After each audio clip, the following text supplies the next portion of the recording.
सुप्रिया ने अपने डर को काबू किया और हॉल के गेट ओपन किए। ओह गॉड, नंदू चंदू, तुम अभी तक सफाई कर रहे हो? सुप्रिया अंदर आई। हॉल में क्लीनिंग स्टाफ के 2 लोग सफाई कर रहे थे। उनमें से एक बोला, हाँ मैम, वो आपके रूम, स्टडी और किचन की क्लीनिंग का काम हो गया है। अब बस 5 मिनट और लगेंगे हॉल साफ करने में, फिर बाकी रूम साफ करने हैं और बस फिर फिनिश। ओके, डिनर किया तुम दोनों ने? जी मैम, अभी नहीं। व्हाट? लिसन, हॉल की क्लीनिंग करने के बाद चुपचाप डिनर करना और सो जाना। बाकी रूम्स की क्लीनिंग कल सुबह कर लेना। कहकर सुप्रिया सीढ़ियों की ओर बढ़ गई।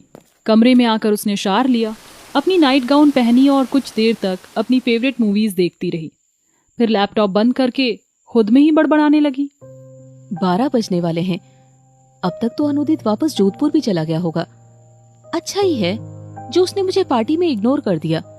मुझे उसकी तरफ से कोई रिस्पॉन्स चाहिए भी नहीं, मुझे जरूरत भी नहीं है।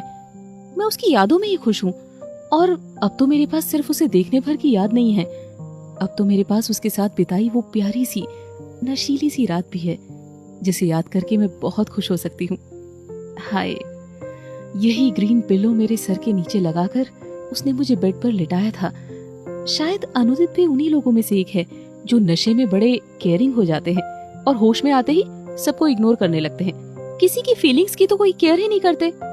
तभी तो आज अनुदित ने मुझे इग्नोर कर दिया। अगर नशे में होता तो शायद डायरेक्टर के सामने ही मुझसे कहता, गुड इवनिंग जान, तुम बहुत ब्यूटीफुल लग रही हो। तुम्हारी शूटिंग कैसी रही? 3 महीने बाद मिल रही हो, कितनी पतली हो गई हो। मेरी एब्सेंस में बिल्कुल भी ध्यान नहीं रखती होगी अपना। इसी वजह से मुझे जोधपुर में तुम्हारी टेंशन लगी रहती है। उफ सुप्रिया, अनुदित इतनी बातें नहीं करता। वैसे क्या मुझे देखकर उसे भी 3 महीने पहले की रात याद आई होगी? बट क्या पता उसने मुझे देखा भी था या नहीं। मैं तो नीचे देख रही थी, क्या मालूम उसने मुझे पहचाना भी होगा या नहीं। ये लो, 1 भी बज गया। तो सुप्रिया डार्लिंग, अब अनुदित के ख्यालों से बाहर आओ और बाथरूम में जाकर पेस्ट करो। फिर सारे लॉक चेक करो और चैन की नींद सो जाओ, क्योंकि शूटिंग अब पूरी हो चुकी है।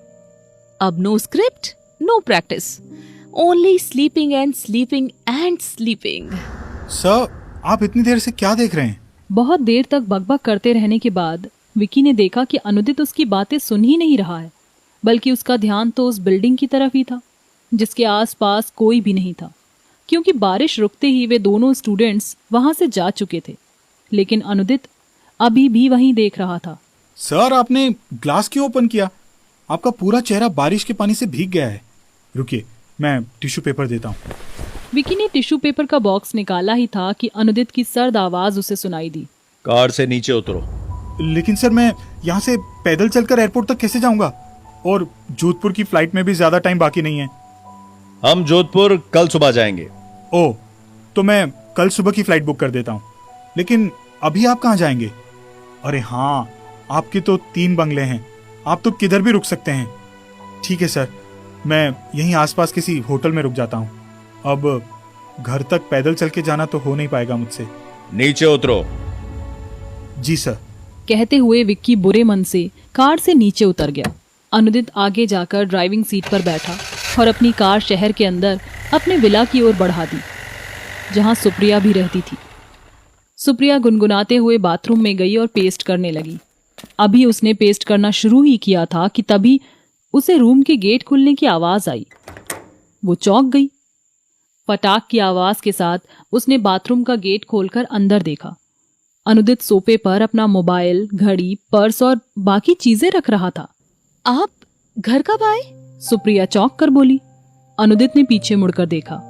सुप्रिया के मुंह में टूथपेस्ट का फोम भरा हुआ था और उसके हाथ में उसका टूथब्रश था, जिसे उसने कस के पकड़ा हुआ था। अनुदित से नजरें मिलते ही सुप्रिया ने नजरें झुका ली, लेकिन उसे अनुदित के अपने पास आने की आवाज साफ सुनाई दे रही थी।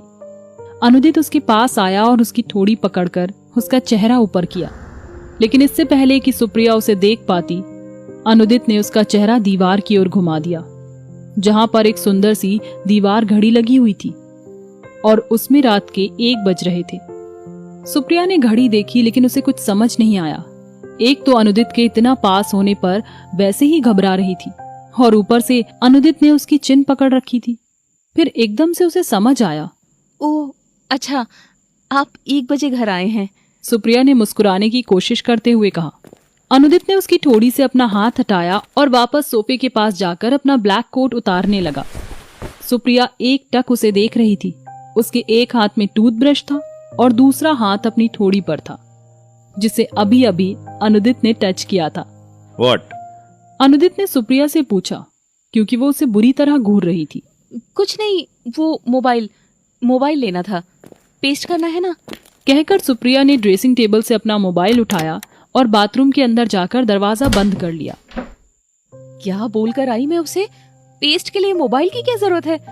मैं उसके सामने आते ही भूल क्यों जाती हूँ कि मुझे क्या करना है, क्या कहना है। उफ, अब पूरी रात कैसी बीतेगी मेरी। हाँ, रूडी को कॉल करती हूँ, उसी से कोई आइडिया मिल जाएगा, क्योंकि मेरा तो दिमाग ही फेल हो गया अभी। उठा कॉल उठा रूडी, उठा यार। हेलो रूडी। क्या हुआ? इतनी रात को कॉल क्यों किया? मैं सो गई थी अभी। यार एक गड़बड़ हो गई है।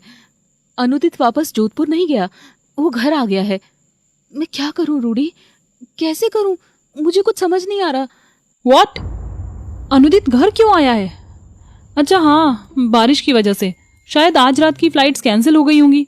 कोई बात नहीं, तू पहले रिलैक्स कर। दोनों हाथ अपनी आईज पर रख के लंबी सांस ले।